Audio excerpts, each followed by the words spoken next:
Okay, hey y'all. I'm gonna be sharing today my rape story. Um, I used not could share this because I was scared and I didn't want nobody to know. And now I wanna let this be known because it was a viral video that came out with this girl at this club and somebody came up behind her with two guys and raped her. And I'm like, who does that?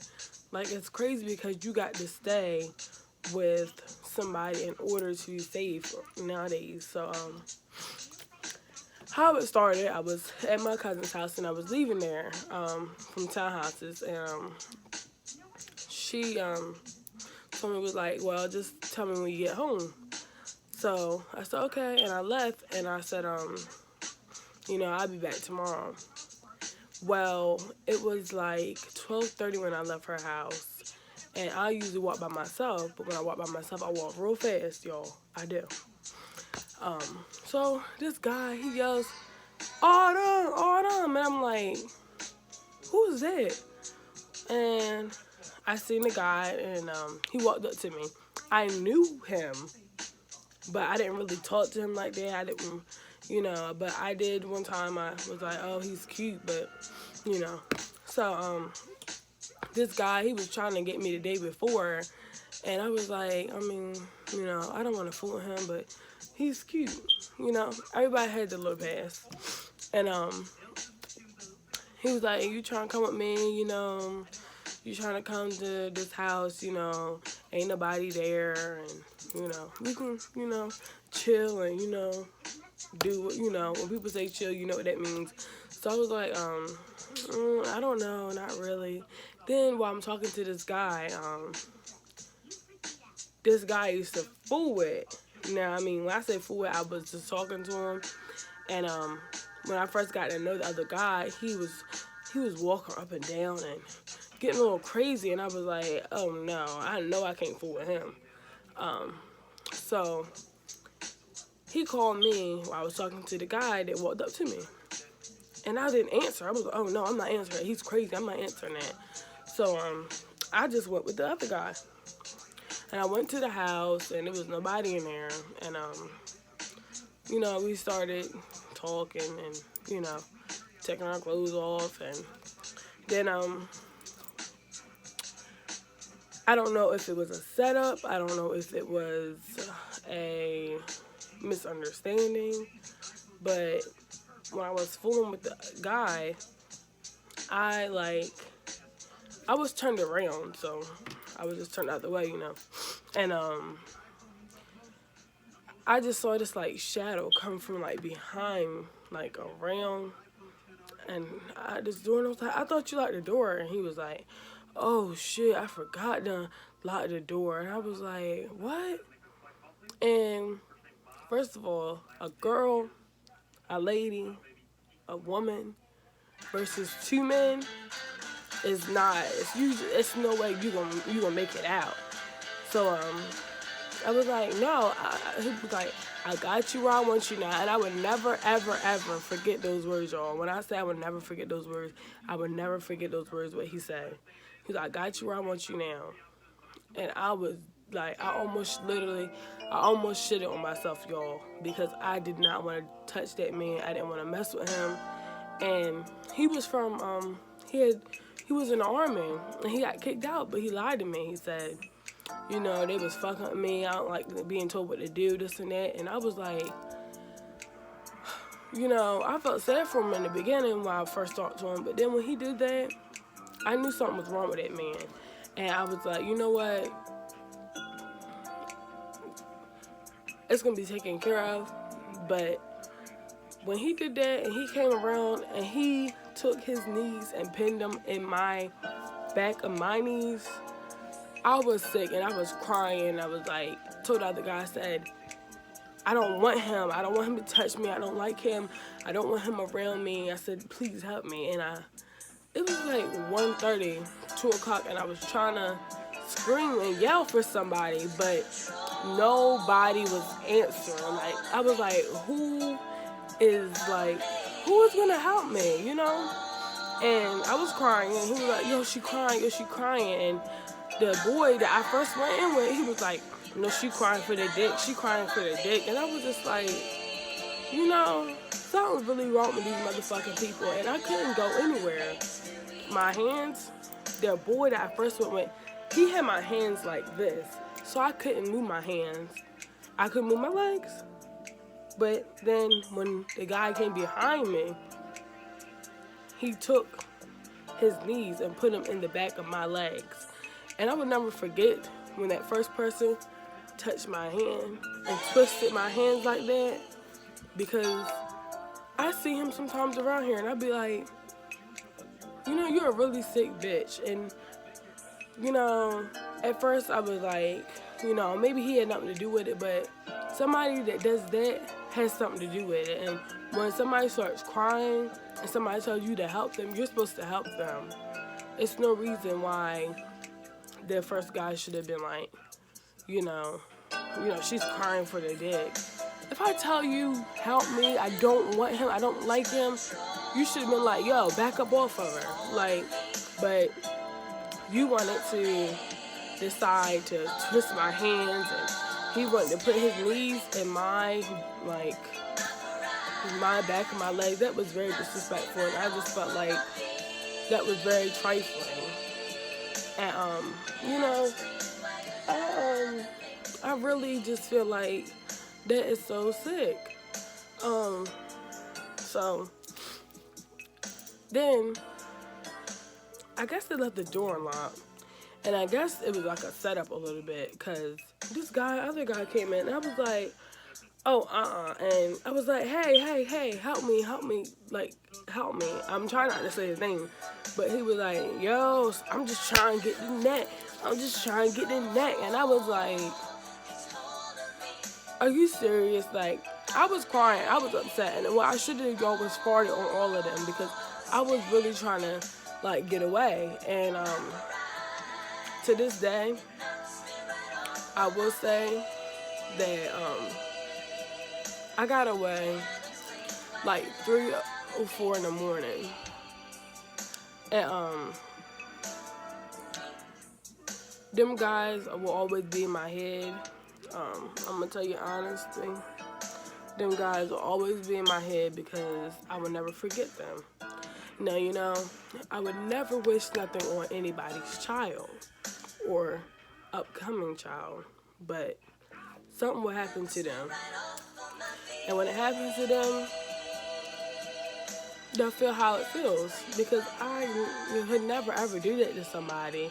That is very, very nasty. And imagine if that was your mother. And I'm speaking to the three guys. Imagine if that was your mother. Matter of fact, I'm speaking to everybody. Imagine if that was your daughter.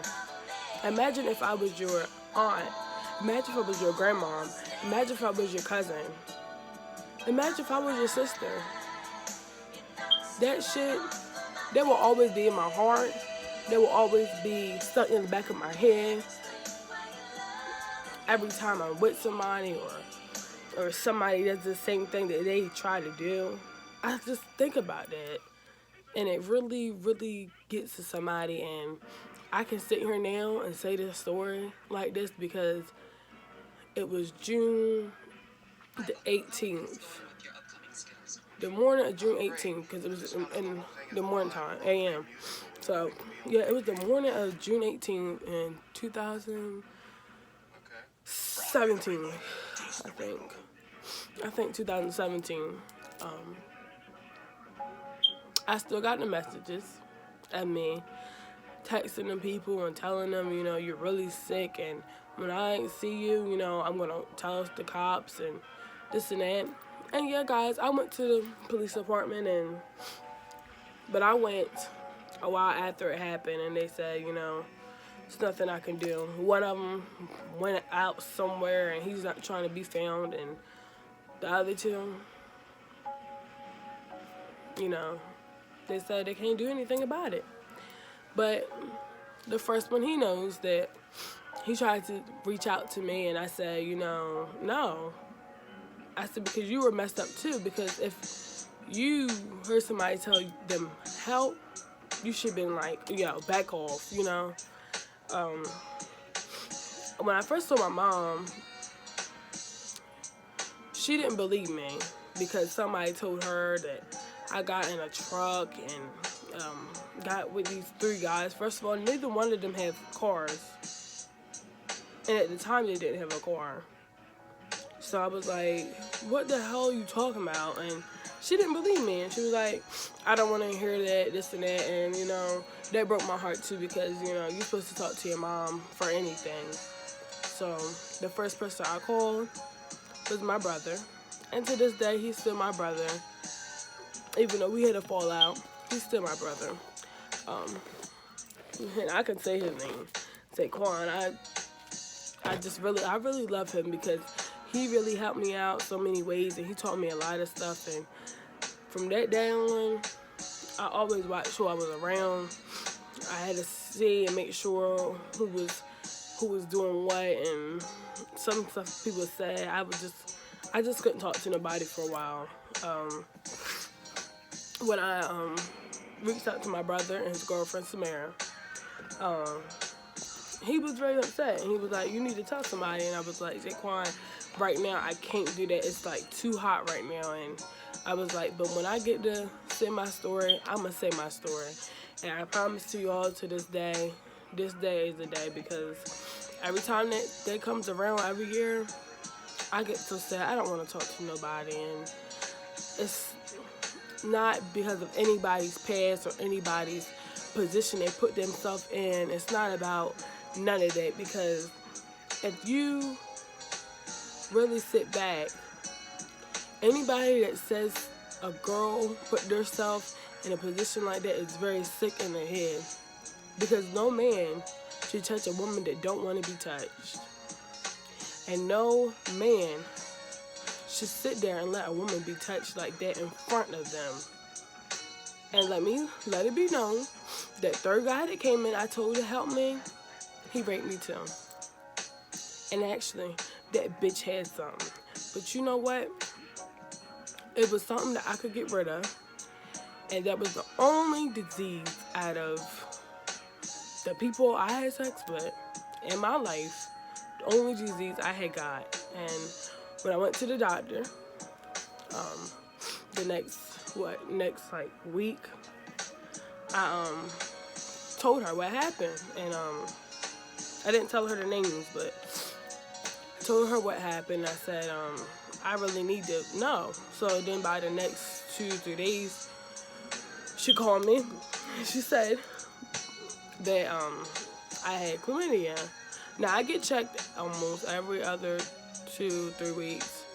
And that 2 to 3 weeks before that happened to me, I didn't have anything. And I was fooling with the same guys, so I knew who, you know. When I found out that, and I got that 1,000-digit call, I was very sick to my stomach, and my mom was like, what's wrong? And I was like, nothing. That's when I didn't have a car, so I had to walk to the Caramel Pharmacy, and I got the pills, and I took the pills, and that's the nastiest fucking shit somebody could do to you. I mean, I didn't get any burning sensation or nothing, but that's the nastiest shit somebody could do to you. And then on top of that, all 3 of them raped me, because you can't say, the first one, you can't say that you weren't a part of it. Yeah, I let you have sex with me, but you contributed to helping these other 2 rapists. And one of them has a daughter. And, you know, they're willing to take his daughter away, but he moved somewhere and can't be found either. You know, karma's gonna come back to each one of them guys. And, you know, it is what it is. And now I can say that I'm proud of this me, and I'm proud of this message I gave to you guys and to your ladies, because you gotta be careful, and you gotta make sure somebody knows. I want everybody that watches this video, that's a lady, that's a man, it doesn't matter, that has children, make sure your kids got somebody watching them. Make sure your teenage kids got their locations on their phone. Make sure, ladies, as being in that field of 17, 16, the 22, 25, 20, whatever, you got to make sure that somebody knows where you're at all times. It don't matter if you're trying to be sneaky or trying to, you know, not let anybody know. You ain't got to tell the person who you're with, but make sure your location's on, because anything can happen. And anybody could set you up. Anybody could say, you know, oh yeah, she got a little past, you know, she like to, you know, so we could just hit her up. But when somebody says no, when a woman says no, and says no, that means no. And when I see these people, I just get real sick. Because if I could really get them the way I wanted to, I mean, I don't do voodoo, y'all, but I used to do a little something. I would get them. And I would make sure they get what they deserve. It's so sad, and it's so sick, and it's terrible. Because I really could not used to talk about this, y'all. And I mean, I swear to y'all that, like, I promised to myself I would never, ever, ever even talk to them. And when I see them, they know. Oh, you know you did something wrong. And you know you're going straight to hell. All three of y'all. Y'all going straight to hell. And the same thing that you do to people in life, same thing you're going to get now. Trust me. But this message, I'm so glad I did this message, because that video just really made me say, you know, fuck that. I'm going to post my shit. Because I feel like if I don't post this message and don't let all my class know and all my people know, and Princess Anne and Salisbury and Chrisfield and Marion and everywhere around this world is going to see this video. I want this video to go viral, because anybody, any man that would do that to somebody, or any boy or any guy that would do that to somebody, really needs to be dealt with. And ladies, don't be scared to go out and to report this shit.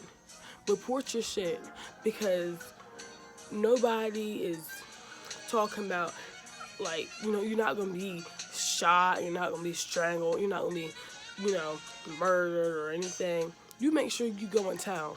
It's not snitching. It's called being protected. And everybody's talking about R. Kelly and Chris Brown and all these other people. But y'all are listening to all this shit that's going around with the famous people. What about the people that's not famous? What about the people that's around here? I want everybody to speak up. And I want everybody to listen to this message again and over again. Because you need to keep your kids safe. You need to keep your teenage girls safe. You need to keep everybody safe. And it's not a good world around here. And if I could, I would, trust me, y'all. But everybody, we need to get justice. It's justice. We need to get justice for this shit, because it's no more. So that's the end of my video, y'all. I am a little upset, but that's the end of my video. And I would love for you guys to share this video around everywhere, because it needs to be known. And I thank you guys for watching. You can subscribe, you can like, you can dislike, it's whatever. But I would love for you to like it, you know, to subscribe to my channel. And share this post, because mostly everybody needs to know. And everybody needs to share it. Because if you have got raped, or if you got molested or got touched, somebody needs to know. So, please. Thank you. Bye, guys.